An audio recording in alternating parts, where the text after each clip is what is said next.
Alaikum, brother. Alaikum salam, my brother. How are you? Oh, can you hear me?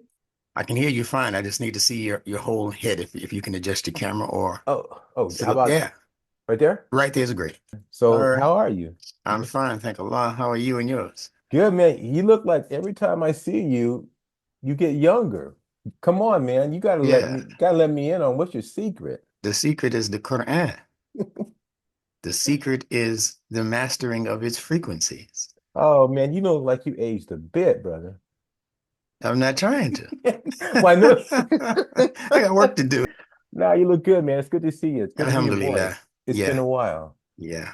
Because the reason, Same with you. Same with you. I know you're on the other end. I know you're busy and you're doing what you do, but I can tell that you've been studying yeah. probably harder than many people who are with me every week. Well, I mean, hey, but I've been with you for a long time, and Exactly. you planted a seed in me, and that Yeah, seed is just budding all the time, alhamdulillah, it's evident. It's you evident. know, Yeah. and just to kind of for this meeting that we're having and the PowerPoints that I sent you, that was based on I caught the tail end of I think it was one of your recordings. It was like a Nunetics connections marathon Oh, yeah. module. Yes. And so at the tail end, I caught it, and you were speaking on the importance of thinking about language constructs. So when you're reading like scripture, it's not a literal exercise. It does require you to really give it some thought. And the Yeah. language are they stimulate the mind to start thinking in a specific direction. As long as you are, reading it beyond the literal and trying to understand what's the abstract meaning. So that was the basis of everything that I sent you. Got it. Got it. So hopefully, and now I put that together because there's a lot of thought that has to go into it, and and you of all people know because all the books that you've written. But I wanted to kind of have somewhat of a structure, because Yeah. it's a pretty difficult topic to tackle. Well, you did a fine job at I'm just tackling it. Fine job. That wasn't easy. no way, and and you know what, and the other thing, what it's done, Benjamin, it's now given me the template to put together this book I've been talking about. Yeah. Hmm. So this was a really good exercise because I've been working on this for a long time, just trying to find a direction Yeah. and a structure and a template. Um, and so this has really helped me. So I appreciate you. That's a great thing. We have another learner, female, Amina Abdul Salam. Yeah. She's about to put out her first either book Wow. or booklet, at least a booklet. But Okay. yeah, she read it off to me yesterday, and I was amazed, man. This Nunetics method is opening up people's minds to greater possibilities. That's all I can say, and it's Without just a due doubt. to the concentration that they place on the information and learning the information and Right. questioning the information, Right. you know. It's designed to do what seeds do. You, Absolutely. you put them in the ground, they disappear for a minute, like most of our instructors do. Sometimes they have to disappear from their families for a minute. It's just for a minute. But if they keep themselves in an environment of growth where there's sunshine and there's pure oxygen, not Right. pure oxygen would actually will kill you, but where there's oxygen, sufficient oxygen, and you know, proper terrain, proper soil, proper moisture, keep Right. yourself in that environment, you are going to grow Oh, according to the absolutely. fitra. See, Yes. what I'm giving people is not um, something that men think up. What I'm giving you are principles that are inherent in the law of the universe. Yes. The universe has sets of laws that Mm-hmm. creation adheres to. And if creation is obedient enough, creation itself, meaning the human creation in this instance, can actually become the masters of those laws. Mm-hmm. Just like the farmer becomes the master of the field. Right. He's got to wait on the seeds. He's got to kowtow, in a sense, to the seeds, giving them everything that they need, like we have to do for our young children. Mm-hmm. They're not really giving us anything material, you Mm-hmm. know. they're giving us joy in return, the joy of watching them grow. But there's going to come a point when your child becomes a, young person, teenager, that they're going to begin giving back. That's the hope for every parent. That my child is now going to go out there, she or he's going to get a job and they're going to contribute to the mortgage or the rent or the house or something. But Right. well, I'm looking forward to them giving back after all of the years that I gave them. And mother is saying the same thing. And she's got an extra up end even on the father because he didn't carry that baby. That's right. So she's looking for double pay, Yeah. a double payback. I gave birth to you. You Right. kicking me in my belly for how many months, and then I had to deliver you. That's right.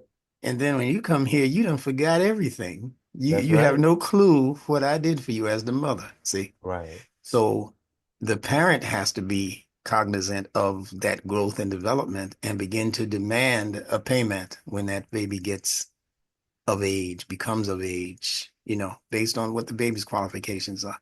So that's where we are with people who we teach because our class room and the class members are pretty much the same as those newborn babies, especially if we're introducing information that they were not familiar with.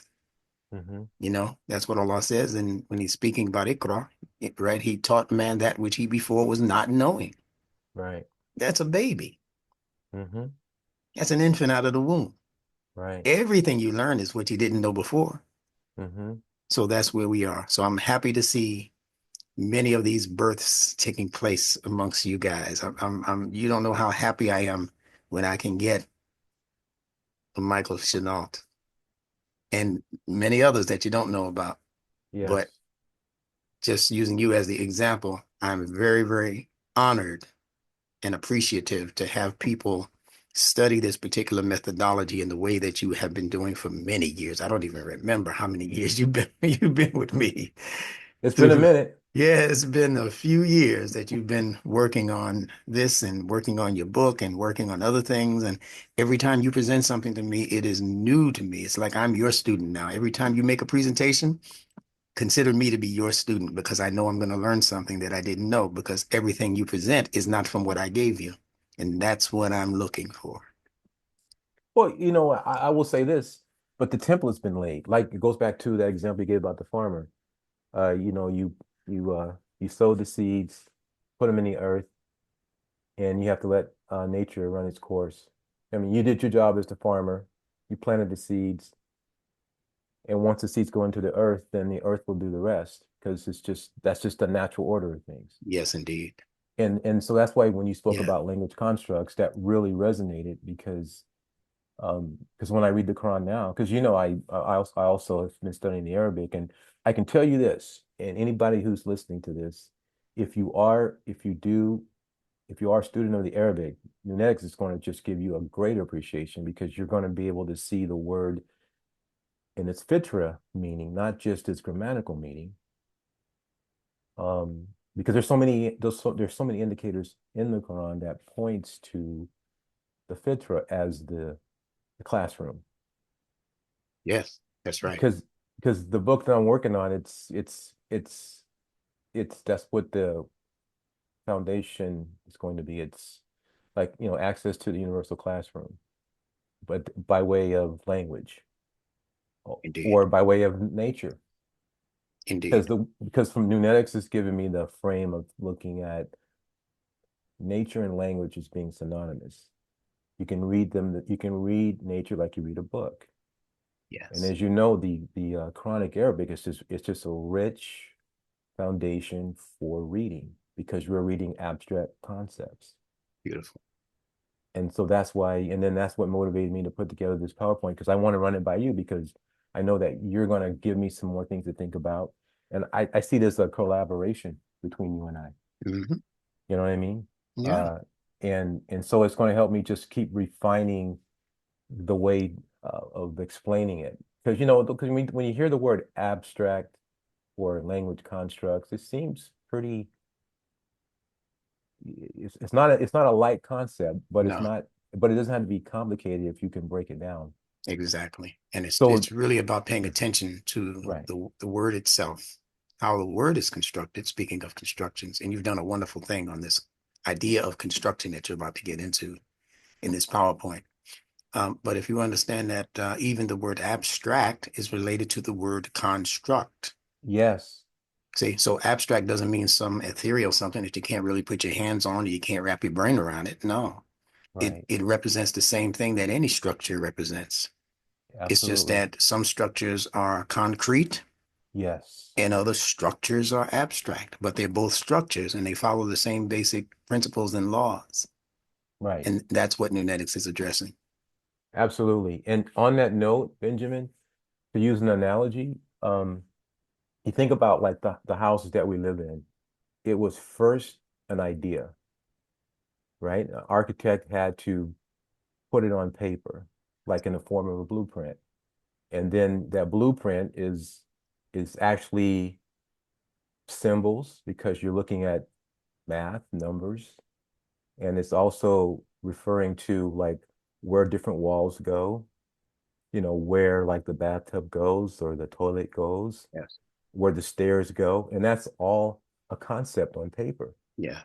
And it's guided by logic. There's like math because Yeah.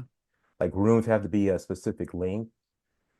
Doors have to be positioned at certain parts of the house. So you're using Hmm. math to make those Hmm. distinctions. And then once that blueprint is set, now the contractor can actually lift those ideas into something concrete. Beautiful. And so that's I think that's what made me think about when you spoke about language constructs Yeah. and when you read scripture. Yeah. And the Because more we're lifting, sophisticated, yeah, exactly. the more sophisticated the house, Hmm. the more intricate the logic is going to have to be to make the necessary connections to keep the house in good form. Because Absolutely. many of the pipes and other things that we don't necessarily see in front of us when we're in a Right. house or in an apartment or whatever, or in a building, we don't necessarily see what's going on in the back room of why the sink is able to deliver water every time you turn the spigot. Right. We see the outer thing happening, but we're not Right. aware of the behind the scenes kinds of activities. And it's the same thing for understanding human beings. We see our outer behaviors, we see our outer manifestations of thoughts that we're having in our minds, but we're not seeing the hidden part, what the Quran calls al-ghaib. And I know you're Yes. familiar with that. Yeah, there's an Hmm. al-ghaib existence that's operating in the background, as people in the computer world like yourself will tell you that there's a background to what's Hmm. going on in the front ground of you watching all of these apps and going to these different websites and all of that. But Hmm. the computer specialist will tell you that there's a background Yes. that only the specialists understand. Right. So our objective in the Quran and seeking to understand its treasures is also to understand its background. Hmm. And by that I don't mean it's history necessarily. I'm talking by background, I mean the underpinnings of what makes the Quran a book of guidance from the source creator, Allah. Yes. There's an underpinning that humans can't build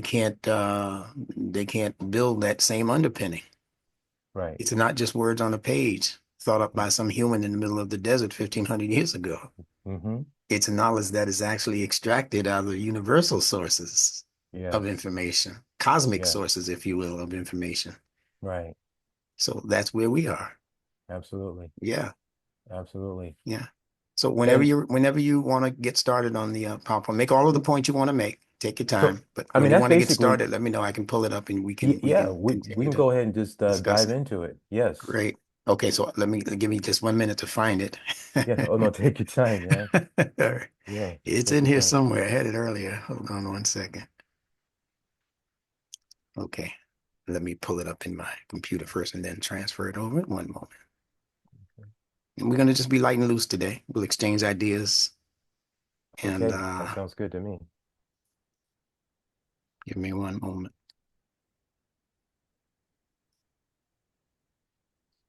All right.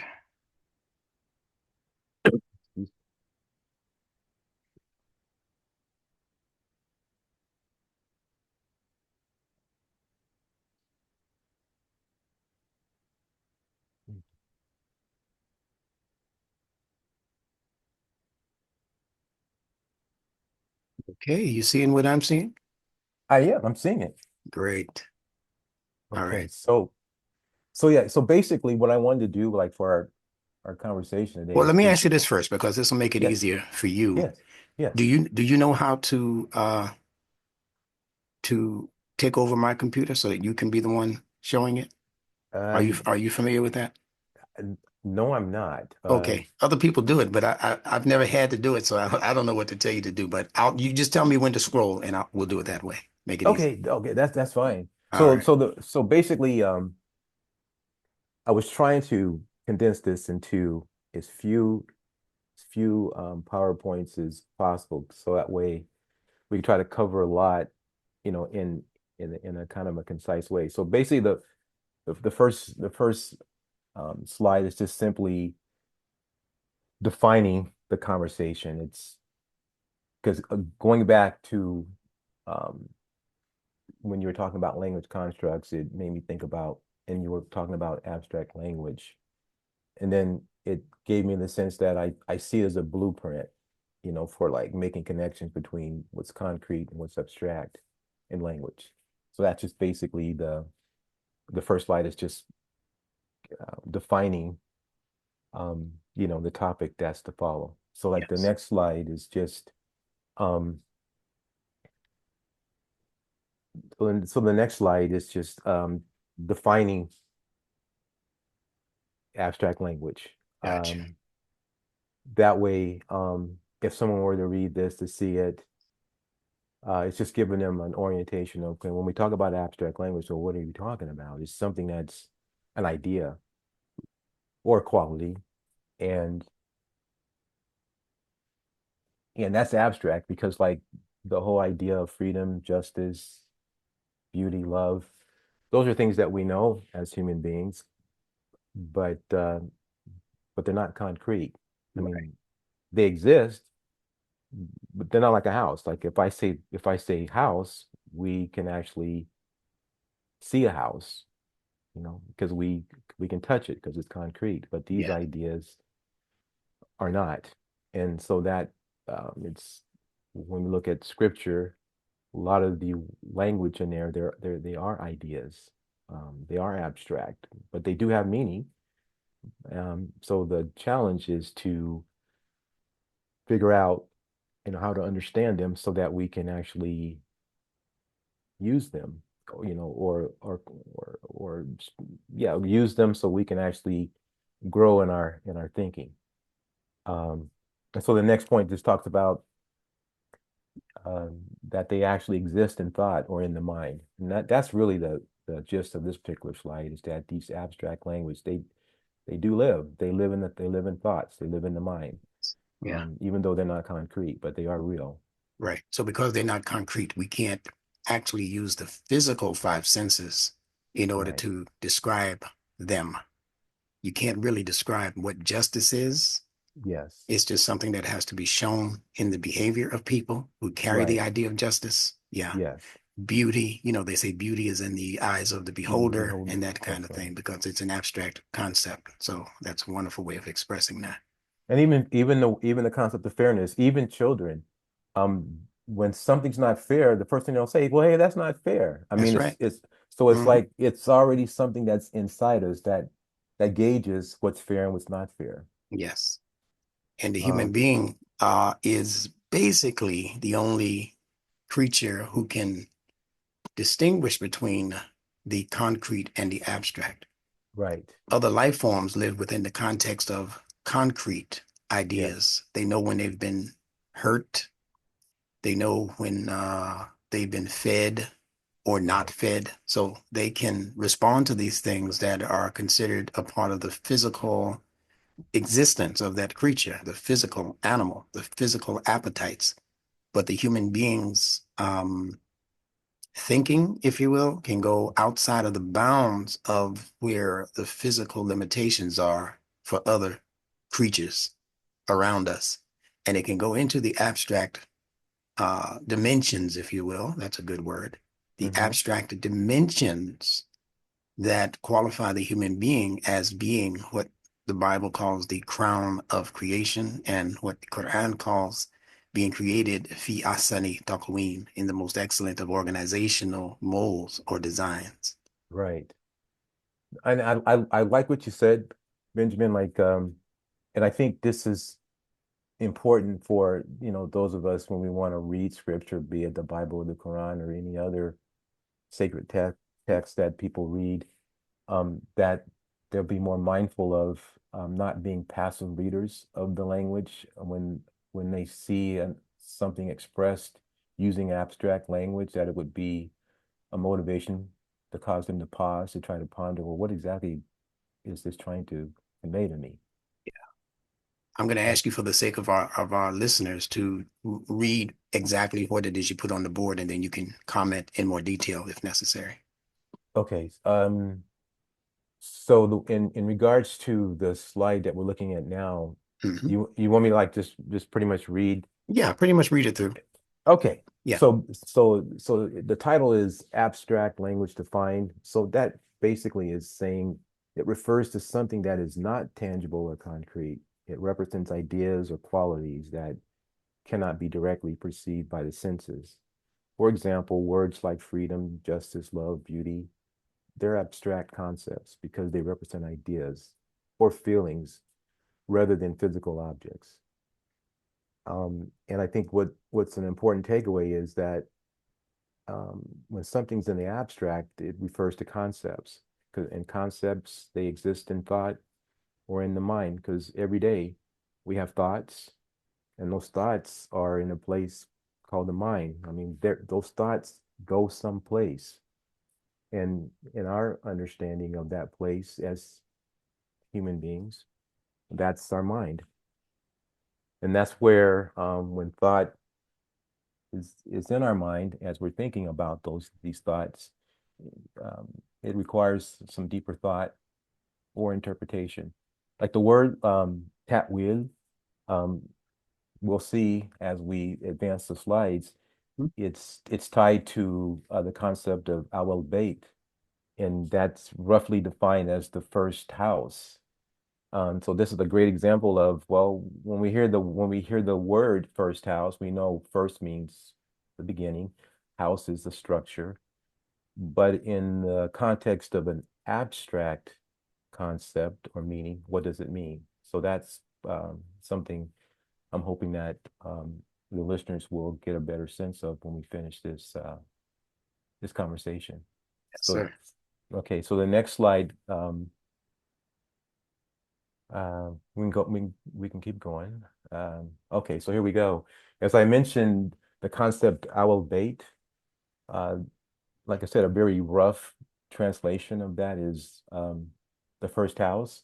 But in the context of abstract language, uh, that has a meaning of the original human psyche, also known as the intellect.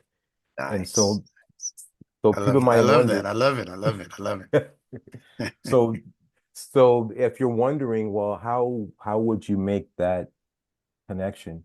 Well, it goes back to understanding the language and the word awel.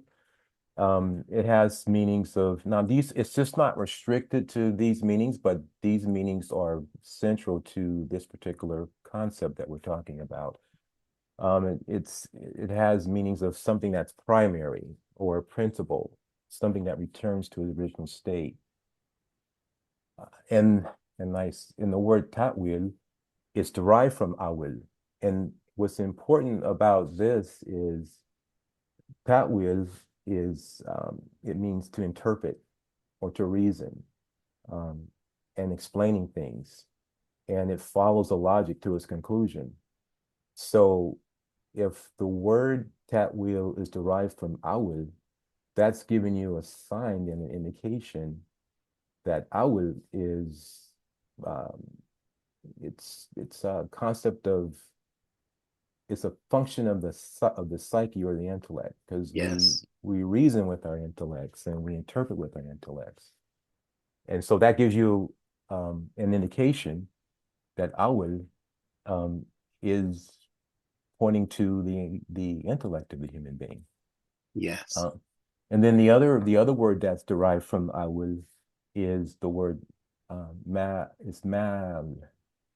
which has the meaning of returning to a place. And we spoke about this earlier, that the intellect is a place. That's the place where you go to reason and to reflect and to think and so on. So just in that one word, there's pointing signs to um,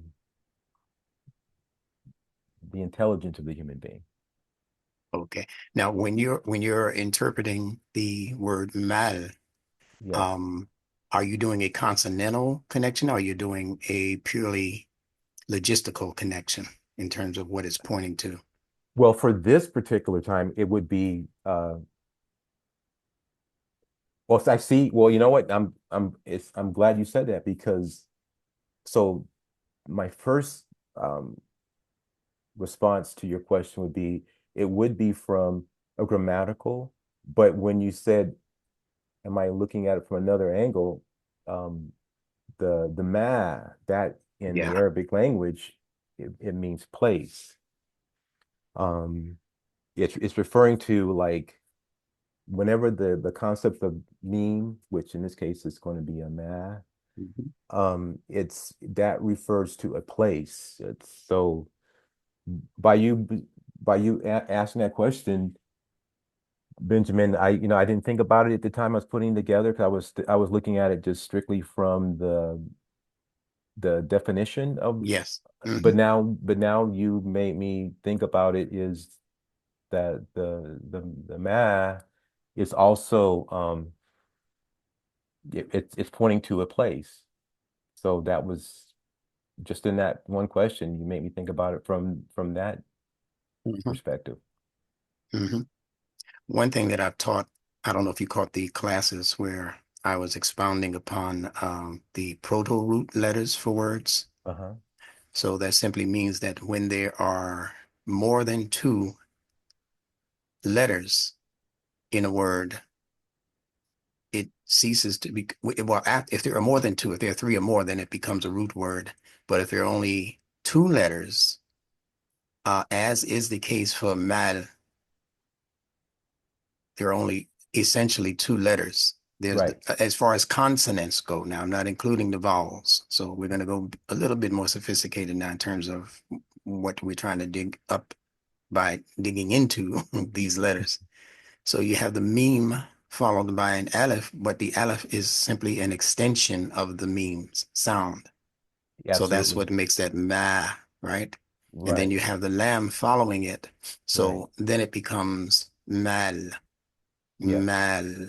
But it is essentially still only two consonants. It's not really three. We don't count the aleph as a consonant. The aleph in this regard is actually an extending vowel. So Right. it's extending the sound of whatever that meme is representing. So instead of Absolutely. ma'at, lam, it's mal, right? Yes, exactly. So that's something significant that you might not have picked up. And that is that mal then is actually a proto-root word. And this is going to feed right into what you're saying, even if it's not a direct hit. But it's a proto-root. And the importance of proto-root words is that they are what I call, and you're like this, the primary meanings for words. Hmm. So words in Arabia have primary meanings that are indicated in what the proto-root letters are suggesting. And when I say primary, I simply mean that if you look at all of the words in the Quran that are only these two consonants, the proto-root consonants, in Hmm. this case, it would be the meme and the lam. And the meme, as I said, is just being extended by the aleph, right? So Right. instead of just saying mala, we're saying mal.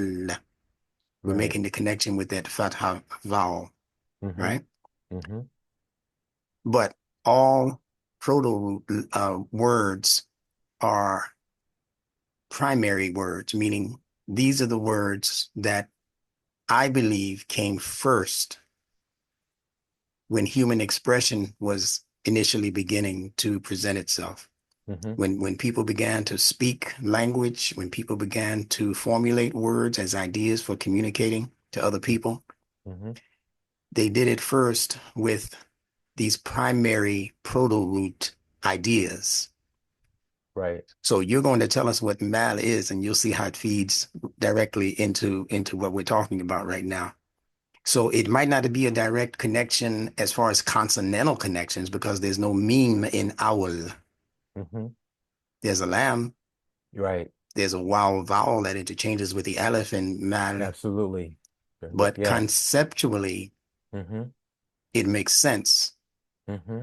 because of what mal means, which we'll get into, I'm sure, in the next slide, No, and right? I appreciate what you just did. I mean, by you extending this further in that direction, I didn't see it when I was putting it together, but now it's just really, I mean, it's really making the connections, Well, this even this this is gonna show you that sometimes we come into information and we think it's by accident when this is really just further proof that it's Allah who is guiding all of us to a Mhm. particular goal. And I think Right. that's what happens in this particular case. Hmm. Um, when I say that these words are primal, that the proto-root words are primal, it means that you can find it in your immediate environment. So people need to write that down on a piece of paper and underline it for what we're Hmm. talking about. Hmm. Root letters means that you can find it almost anywhere. Hmm. But proto-root words are things that you can find in your immediate environment. When you wake up out of your death from wherever Hmm. you came from, and Hmm. you're here as an infant and you begin to look around, those primary pictures of people and things is what I'm talking about. Right. So you see your mother, Hmm. the word for mother is a proto-root word. Hmm. Am, Um, it's um, just Aleph Meme, that's doubled right. meme, but it's still meme. Aleph Meme. The word for father, Aleph Ba or Bait, Mm-hmm. right? So Right. it's still proto-root. Right. Got it? Got it. No, And that's the clear. word that you're getting ready to get into, which is bait, it's only two consonants. It's the bait and the ta. That's right. The ya is a diphthong. Hmm. It is just extending the sound of the vowel into a, bathe. That's all it's doing, but it's not a consonant. So the only consonants there are bait and ta. And a house, as we're describing it now, it means more than that, as you know, and you're going to open that up for us in a moment. But that house is primary. Hmm. It actually comes with the package. Yes. So when you wake up to this reality, of course, you're looking around and more than likely you're going to be brought back to a house. Yes. The hospital or wherever you were born is also a house. It's a structure. Hmm. And you go from there, you go home, and now you're waking up every day to the Right. ceiling and the four walls or whatever, and the windows and the doors and the people. Hmm. And most of those things, I would venture to say all of those things in your immediate environment that you have to see over and over again. Your Hmm. brothers and sisters, Hmm. brother is ukh, Hmm. right? Or Right. akh. We say Right. akh, akhi, my brother, Hmm. ukhti, my sister. But the Hmm. primary letters are just the aleph and the kha, Right. right? So again, proto-root. All of these things are proto-roots. And this is a fascinating study that I don't think anybody has done, to my knowledge, up to this point. And I'm waiting on some Nunetics learners to do this as a study. Hmm. You could just go through the Quran and look for two-letter roots, look for Hmm. proto-root words, and see if what I'm saying can be justified. That they're Hmm. going to be things that you find in your immediate environment, Mm. good and bad things that you find in your immediate environment. Got it? No, got it. No, that was very good. Yeah. So even a word like khayr, Hmm. Khayr, Hmm. it's only two essential consonants, the kha and the ra. Right. The ir in the middle, that's a diphthong. That's a connection of two vowels. Hmm. And khayr means good. Right. So what does that mean? It means good is a part of your innate existence. Right. It's not from somewhere else. Hmm. It's what Allah created you to be. Allah says in the Quran that He is khayr. Hmm. He's good. He's beneficial. He's useful. Hmm. And that he only accepts that which is khayr. How beautiful is that? Right. No, All that's right. good. So Good. if you're ready to move on, I'll Ready let to you move on. take the talking stick, as we say. Hold on That one was second. good. And that's an added Well, bonus to this. that's what I do, you know. Oh, this is wonderful. Okay, take it away. Okay. All right. So the next slide is as we've been talking, um we spoke about the concept of awal, meaning something that is first, primary, original, and now the concept of bait that you gave a great and more like expanded understanding of it because in the Arabic you see like the ba and the ya and the ta, but the the ya that has a little circle over it known as the sukoon, that's not really a part of the letter structure of the word. It's more of a vowel. Because Yes, sir. Yeah, for all of those that are out there listening that are students of Arabic, like the ya is considered a vowel, aleph is considered a vowel, and then wow is considered a vowel. So I guess exactly. so when you are reading words and you see any one of those vowels, um, you know, in the formation of a word, then you can know that that's not really a letter, it's a vowel.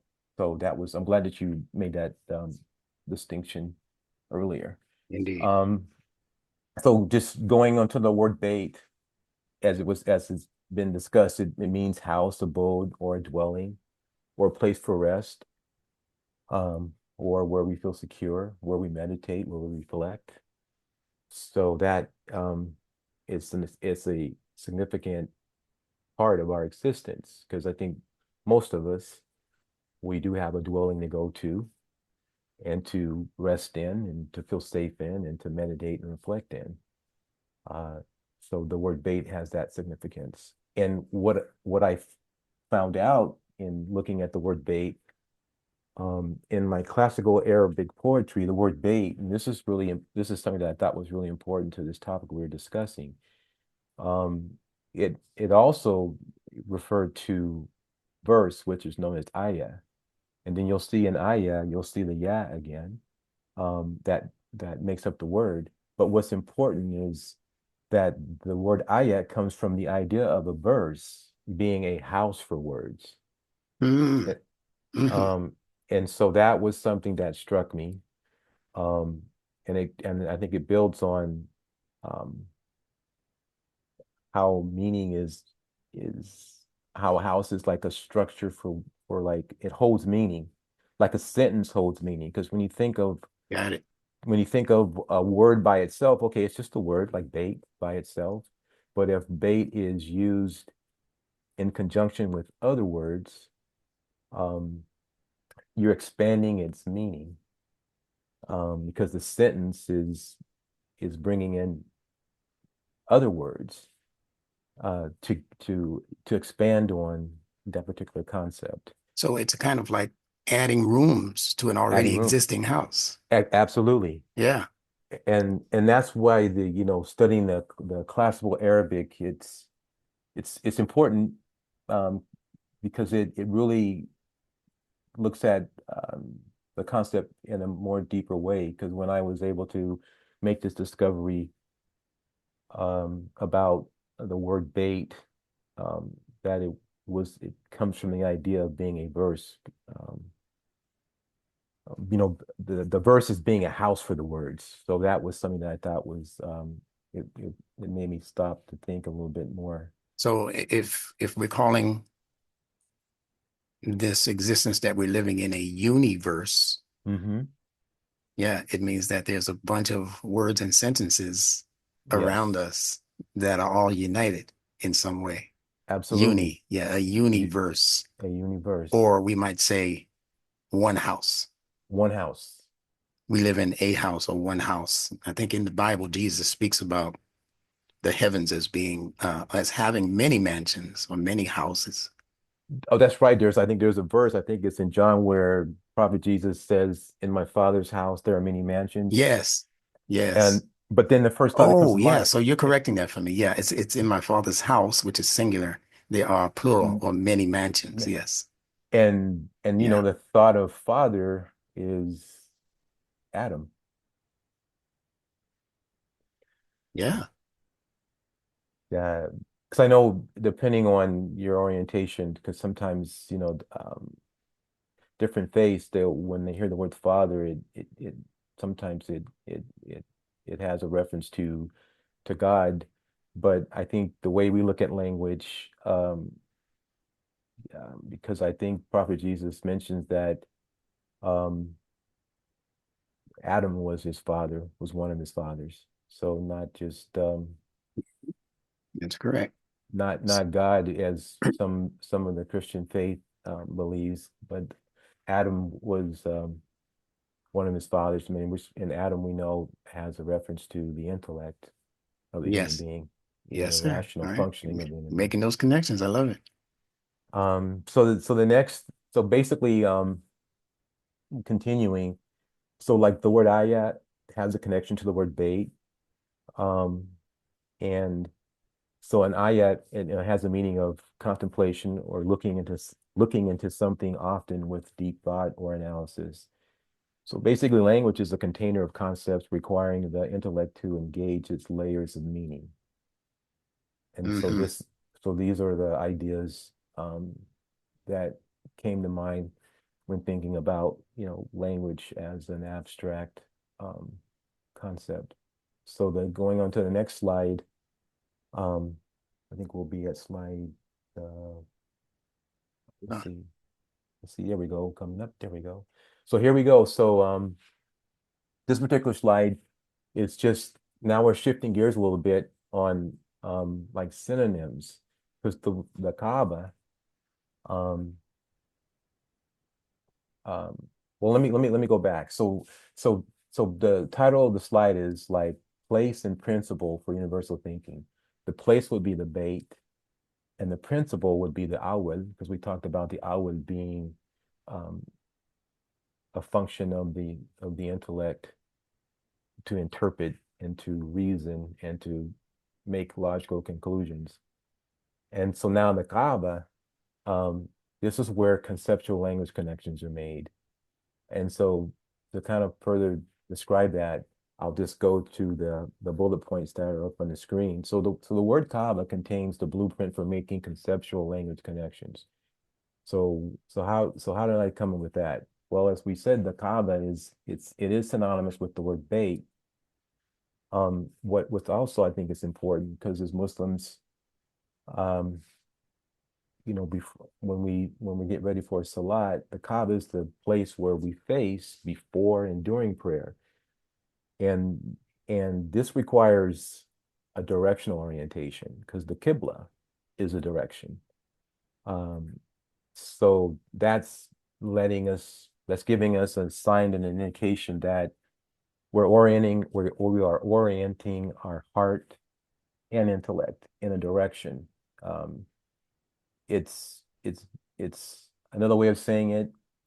Um, the Kaaba is the place where the soul goes to be educated on the ultimate unifying universal principle, also known as Tawheed. And then when we get toward the end of the slides, this will make more sense. Um, but that's kind of what the takeaway is for this particular slide. It's the Kaaba is where you make connections. Because the next slide we're going to talk about, well, what does the Kaaba mean, and that will what are some of its meanings, which will, I think, further explain the slide we just discussed. So now shifting gears a little bit. So Prophet Abraham, Nabi Ibrahim, it's a conceptual stimulus for universal thinking. So going back to the concept of abstract language, Prophet Abraham, in the Quran, because of the language field that he's surrounded by, and we're going to see that toward the end of the presentation, uh, he's a type that represents universal thinking because of the words that surround, uh, his name. So that's where if you're wondering, well, how does Prophet Abraham connect to a stimulus for universal thinking? But as we continue, that will be made clear. Still staying with the Kaaba, then I want you to recall that the Kaaba is a structure for making conceptual language connections. So now the composite root of the word Kaaba has meanings of growth and elevation in something, and it also makes reference to the ankle and a cube. So the word ankle and cube are synonymous to the concept of connection. How so? The ankle is a round bone shaped like a ball, connecting the leg to the foot. So our leg and foot are connected by the ankle. And the cube is something that is three-dimensional. It's a three-dimensional structure, and it's connected by, it's got height, width, and volume. So that gives you a sense that the word Kaaba, does have meanings of connection. And as I said earlier, as we make salat, we turn towards the Kaaba. The Qibla is a direction, um, and that all pertains to um, when there's concepts, we want to see how they connect. So even facing the Kaaba is a sign that we are to prepare our minds to be educated. Yeah, there's the language in the Quran is there to educate us. Well, to educate the intellect and the heart through language. And there's connections that can be made, if you are, of the mind to make those connections. So going to the next slide. And we also say about that the Kaaba, um, in its three-dimensional structure, could also represent elementary education, the human Hmm. beings' Hmm. beginnings in education. Okay. I'm just asking the question. I haven't studied that. Well, I mean, so your question is, Could the Kaaba also represent the human being's beginnings in education? As you're saying, it represents the psyche, the original psyche, mhm, um, the original way human beings were taught by Allah to think right. and come to conclusions, based on knowledge, the gathering of knowledge. So could the Kaaba, being a three-dimensional structure, and we know there are dimensions above the third dimension, Hmm. but the third dimension is the dimension that Allah has allowed the average human mind to think and grow in, Hmm. like you said, Hmm. height, width, and Volume, yeah, volume, which is the same as what they call depth. depth, right. Okay. Right. Same thing. Yeah, Right. right. So that's our world when we begin in this world as humans. When we come into the world, we can only register those three dimensions. Right. We know how tall a thing is, you Hmm. know, and we know how wide a thing is, and we know Hmm. how deep a thing is. We know that the room only is but so deep. Right. So we can't just keep walking or keep running and run into the wall because we know that the room only has a certain amount of width. Right. Yeah. Right. So we live in these three dimensions. And it's interesting that I think I mentioned in a few of my classes that Imam W.D. Muhammad made a statement once that really to this day fascinates me. He said that we are about to sit down at the table of the fifth dimension. Hmm. He said, and it is a round table. Mm.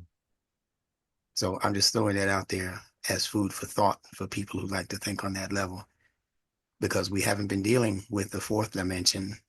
We haven't been dealing with what this fifth dimension might be, but we Hmm. first have to understand very clearly what this third dimension is, which is Right. the Kaaba structure. It's a third dimensional structure, Hmm. three-dimensional structure, Right. and that's what we call reality. Right. You know, Hmm. yeah. So No, this is great. no, I like the way this is why I appreciate the conversation with you, brother, because I think you're right. I mean, to answer your question, when you were like, I think posing as a question, I think everything you said makes perfect sense. So this is to stimulate the thinking to go beyond just the basic connections that we Yeah, are to make. absolutely. So now, Okay. next slide again, we're talking about what's the stimulus for universal thinking, and that based on the language um, of the Quran and the different ayats um, that the that the concept of Prophet Abraham um, is in. There's words that give you clues to make the connection that Prophet Abraham, uh, in the abstract way, is saying that that's a principle in us to be able to think on a universal level. Mhm. Once we're able to make the connections, through language. So with that being said, so like looking at the word Kaaba, they have the isolated letters meanings. So you have a kaf and an ayn and a ba. And as brother, that you've taught us a lot about each letter carries its own individual abstract meaning. And why is that important? Because it brings more depth and weight to the composite root of Kaaba. Because if we read the word Kaaba in the Quran, you have the kaf and the ayn and the ba, they're all connected. So that gives you a general sense of what the word means. But beyond the composite root meaning, each individual letter carries its own meaning. Yeah. And it's derived from origin or seed meanings from nature. So nature, also known as fitra, in this particular context, is a book, like a kitabun. And so if you look at the words Kaaba and kitab, um, they're the ka, the kaf and the ba, um, they show up in both patterns Yes. In the same exact place. Yeah. in the same exact place. And if you want to go a little deeper, like if you isolate the ta from the kitab and the ayn from the Kaaba, the ta, if we want to look at the seed meanings, it's a reciprocal relationship. That means that the relationship between two things are connected. Because they give and take from each other. Like I'll give an example. So like if you read a book, that's a reciprocal relationship because your mind and the words are interacting. So they're reciprocal. Your mind is going to be your mind's going to be stimulated by the word. So they both need each other in order for something to happen. Um, that's, I guess, one way of looking at it. And the Ain has meanings of like deep insight, perception. Yeah. So Nice. so that shows you how even the word patterns, they have additional meanings beyond their composite meanings. So just to kind of just sum up what I just said, so the seed or origin meaning of the calf is a structure or a container for gathering, for contemplation, or the analysis of things. And the seed or origin meaning of the ayn is an eye, a well or spring containing water, having the capacity for deep penetrating insight into the inner nature or essence of things. So that just gives you some more appreciation for the ayn, and the kaf and the ba as it shows up in the word um, Kaaba. So going to the next slide. Um,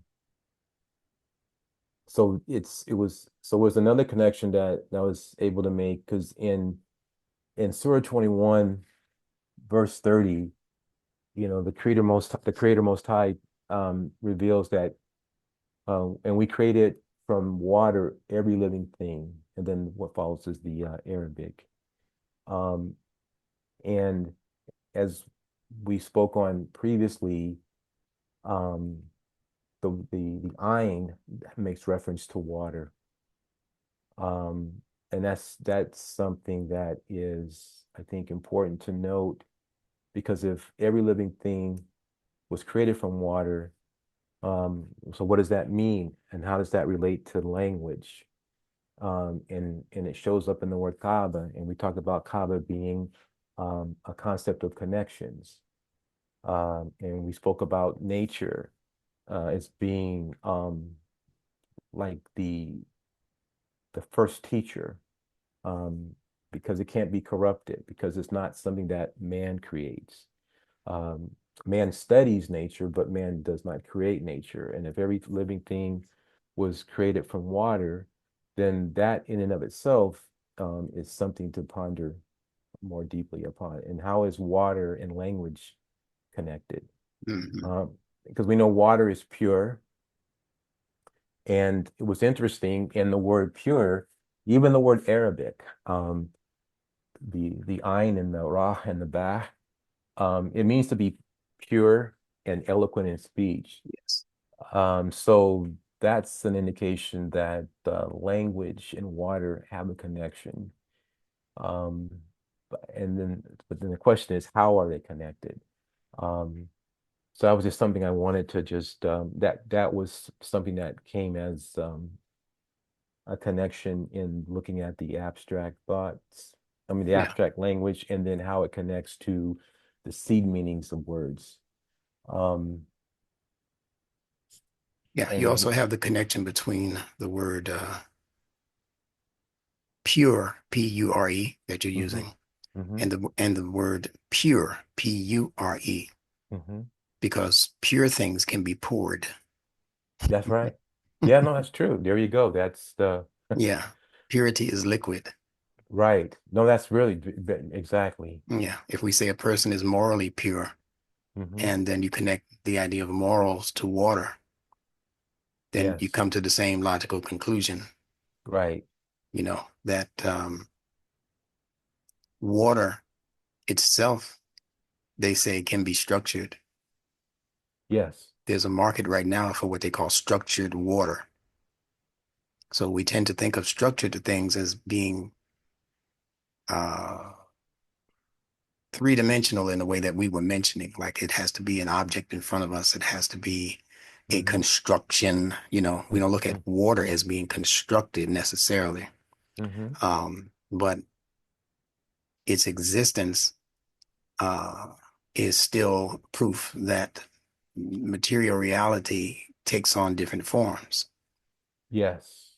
But all of those forms that we're seeing with our five basic senses are still a part of the third dimensional reality, Right. whether it's water, air, fire, or land. It's still a part of the material reality, although they have different compositions. hmm They all are part of one reality that you're calling Tawheed, and they have all been given into service to the human psyche that we're discussing right now, or the human intellect as it Right. continues to evolve. Yeah, continue. This is good. No, when you mentioned water being structured, I know on a very elementary sense, and it kind of goes back to your talking about the Kaaba, the connections, like there's an elementary level and so on. Because one way you can structure water is if you freeze it, it becomes ice, Yes. and there's a structure. Yeah. Um, And if you heat it, it becomes steam. it can become steam. Hmm. So it also So has three basic structures. what's that exactly?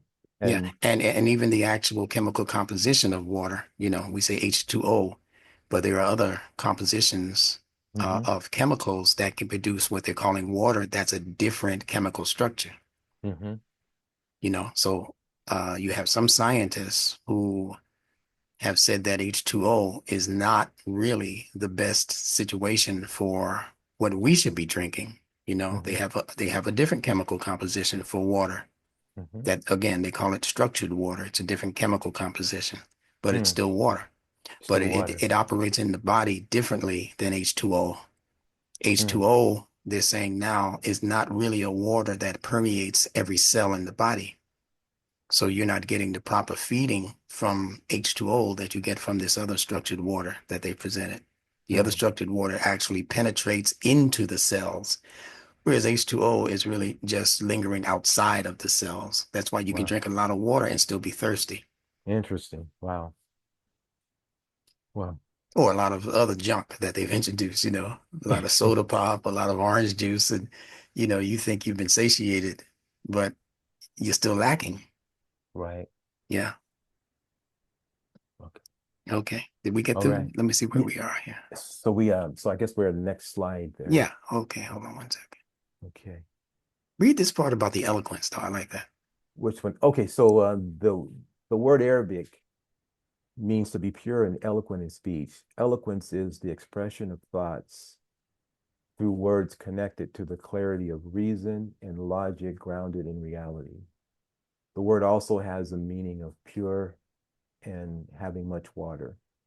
Water comes from nature having an abstract connection to language, which you just beautifully spoke on. So Yeah. And, in the English language, the letter Q, yes. like we're finding in the word eloquent, Mm-hmm.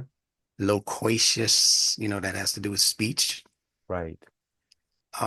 This English letter Q itself traces back to the concept of water Mm-hmm. and water being poured forth. That's actually what the capital letter Q is in the English language. It's a Mm-hmm. circle Yes. with a little spout coming out Yes. to the right, to our right. All right. Just just like the pitchers, like when people have the pitchers for you pour out the water, Yeah. that's Yeah. Or that's a like in the sign of water. Zodiac, what it's Aquarius, right? Holding the water Yes. barrel, yeah, and pouring out the water. That's your capital letter Q. Yes. And the small letter Q in English is actually the round part being a raindrop and falling from the skies and hitting something solid. And you know how you get a ping? Yes. Yes. Sometimes you've seen it when we were little. We used to like to watch it rain outside of our window and watch the rain hit the windowsill and Right. and and jump up, pop up, ping, ping, ping. Yes. So that's where the small Q comes from. Also to build on what you just said, mention about the word eloquence and the Hmm. Q in particular, how it has reference to water. Um, because like in Arabic it means pure and eloquent speech. And then also the ayn, um, as we touched on it, or I mean the word Arabic, it means like, let me go back and say the word, Arabi, like the ayn, the ra, and the ba, all combined, it comes, the word Arabic it's the word. It means much water and eloquence, loquacious, I think you said that means a lot, much speech. So that, that much speech, much water, the Yeah, connection, yeah. And as you mentioned, the iron itself means is connected to the concept of water, water, yes. the Coming from a well. deep place, a very Yeah, deep yeah, place. yeah. Very deep. Yeah. Crying, that kind of thing. The ayn means eye, actually, in Arabic. But it means the It- eye when it has become burdened to the point where it becomes red and begins to shed tears. yes.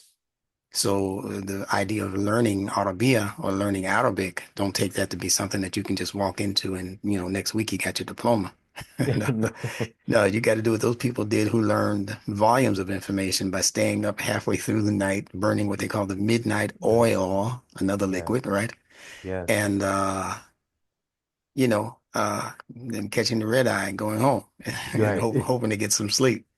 But it represents a pressure on the Hmm. eye and also a pressure on anything Hmm. that produces this level of liquid.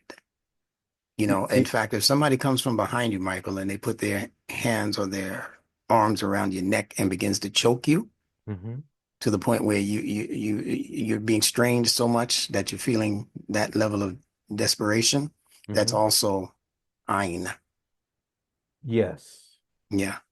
The other thing as you were talking, because you think about when they say people when they hear something, when people are very eloquent and articulate in their speech, they can move people to tears by the words that they Yeah. use. Yes, Um, indeed. and when those tears come from from those words, that means that those words are striking a very deep place in you, Yeah, they which won't let you go. which is why the tears are the result. That's right. So And that was something. the words, even years later, people think about the last speech of Dr. King or something, or even the last speech of Muhammad the Prophet. People Yes. hear those things, and they're moved to tears 1,500 years later. Yes, that's right. Yeah, because they represent a deep level of sensitivity that people have to these particular sounds or these particular words that are going Yes, into that intellect that you're speaking about. exactly. All right, Okay, so we well, only have like two more slides to go. I don't even I wanted to let's try do to it. keep them. Okay. Oh, we're gonna get through all of them. Yeah, Okay, we. so All right, go for it. so basically if so the source of everything that we discussed thus far in terms of we know what started the whole conversation was when I mentioned how you were speaking about language constructs and how the meaning is locked in the construct, and that's because they're abstract and they're not concrete. So to make the connections that we've been talking about for like the last hour, I wanted to like just list what the source was. So the source were the ayats from the Quran, and then I just listed the different verses or Great. ayats. Um, and this is what created the language environment that I've been speaking about. Because the word Abraham, like in this particular context that we're talking about, so Abraham simply means that that's the universal principle working in the original psyche of the human being. Hmm. And then the owl bait is well, that's the intellect. So our intellect, has language, whatever language we're digesting, it can take us to different levels within ourselves. And then we know Prophet Abraham, he's associated with universal thinking. Um, he's not, he's thinking at a higher level. Four birds, right? The four birds. Universal. Yeah. You and and that by itself, the four birds could be, we could take that phrase that you just mentioned and do the same thing with those four words. Look at where the words, how they're associated with Abraham and where they may show up in other ayats of the Quran. So basically, in a nutshell, so I'm listing where the source verses, and I know there's more, but this was enough. I mean, it's a lot. Because I look at the Arabic and how the words are used in a sentence. Um, let me go back and say, well, when I see the concept of Abraham, what are the associated words to Abraham? And then these are some of the words, and then the last slide is going to really like bring it all together. Um, so that's the source and the context. It's talking about our original psyche, our original intellect, and then Abraham is the principle within us that can take us to thinking at universal levels. Um, and that's and so like the before you go up to Benjamin, so like Hmm. basically it's just so basically to sum it up, just recall that when we talk about the original human psyche, that's represented by the language term awal bait, and that goes back to uh the emphasis on it's an abstract concept, but it has a lot of meaning into it if you can make the connections. And then the universal principle is represented by the language term uh, Nabi Ibrahim, Prophet Yeah. Well, that was a powerful PowerPoint. Ibrahim. And you made a lot of points with that PowerPoint. Okay. Yeah. All So I'll right. I'll be waiting for the. I hope you can do this more consistently, though, man. This every 6 months thing, man. We gotta squeeze that Cl down into maybe cl 2 months. Every 2 months, you can do a presentation. Close the gap. Okay. All right. Yeah, close that gap. Okay. So did it be available for replay, correct? Yeah, Okay. yeah, That'd be helpful to do. yeah. Okay. It'll be available, and Okay. yeah, for Okay. sure. Probably. Where are we now? So okay, it's about 6:30. So here, at least Yeah, I another mean, couple hours. It's gotta. yeah, it's no It hurry, has to cook. I call it cooking. cooking. Yeah. Yeah, Yeah, yeah, no, it's no, it can be. It doesn't have to yeah. be. Yeah. So All right. I'll And get it any one of you day. others out there who want to make a presentation, don't be shy. Okay. Don't be shy. I told you Amina Abdul Salam has a book coming out. And inshallah, I'm going to format it for her. I'm going to do all of the production. Okay. I'm not going to charge her nothing for it. I just want it to Okay. be done so that it will inspire the rest of you to get it done. Doesn't have to be a book. Right. Just a booklet will do for now. Yeah. 30 That's just pages, 15 pages, doesn't matter what it is. But uh-huh. we need to put that out from us, Right. you know. We Uh-huh. honor these other scholars and we appreciate them. But when we have people who are perfectly capable of presenting information in a cogent way that people can learn from, and you can pass it on to children, and they see your picture in it, and your picture looks like their picture and mama's picture, Yeah. that's a great thing for the psyche It is. to be able to absorb that we have credits also, Well, it's especially in funny. education. It's funny to say that because I know my wife, she's putting like pictures of like family around the house, like our Mhm. grandparents. To your point, when you look back where you came from, there's something powerful in that because you see your legacy, where it began, where it started. Yeah, You see the absolutely. images, you see the images of your own folks, Yeah, because we need to do that more often. indeed. Just one question that's more related to just where you are in Yeah. California. Uh-huh. Have the fires at all affected where you are? So fortunately, we have not been affected. Alhamdulillah. Um, I remember when we were like when we were like a few years back, we were living in one part of California where we actually we actually packed up our car because where we were living there was like a fire in Yeah. the so where we were living those structures were being threatened by the fire, so we actually Mm, had the car all packed up, and mhm. we were because the sky was like kind of like a red orange, and we Yeah. could actually see the fire right maybe 75 yards away from us. That's But close. by Yeah. the grace of Allah, we our home was spared. So we do know a little something about what it means to be ready to leave, Yeah. Yeah. so but Hmm. for this time, thank God we were not affected by it. So thanks for Yes. asking. Well, Appreciate may it. Allah continue to bless and protect you, your family, and the people in that area and the people all over, not only California, but we know there are parts of the country that are experiencing these strange kinds of weather happenings. Yes. And we Yes. ask Allah to protect us from whatever Yeah. nefarious connections there might be to what's going on in the world with the weather modification and other things that can be done Yeah. by people in secret government positions and that kind of thing. I'm not trying to be a conspiracy theorist because if it's real, then it's not a theory anymore. You That's true. understand? Yeah, I And do. all a person has to do is look up weather modification Right.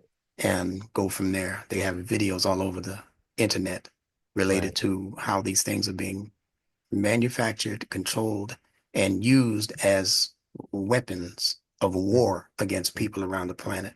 Hmm. So I'm happy to hear that you're safe, your I family is appreciate that. safe. And And all the best to you and your family, Benjamin. yes, indeed. Alhamdulillah, brother. This thing's going on over here in North Carolina also. I'm sure you've heard about it, the floods and the earthquakes and the this and the that, and they just keep pouring it on. Hmm. So let us just keep our minds in the right place. There you go. All right. There you We'll, go. All we'll be right, man. successful. All right. Talk to you Until next until we time. meet again. Okay. I enjoyed it as always. Yes, sir. It's All great. right. All right. Okay. Salaam Alaikum. Wa alaikum assalam.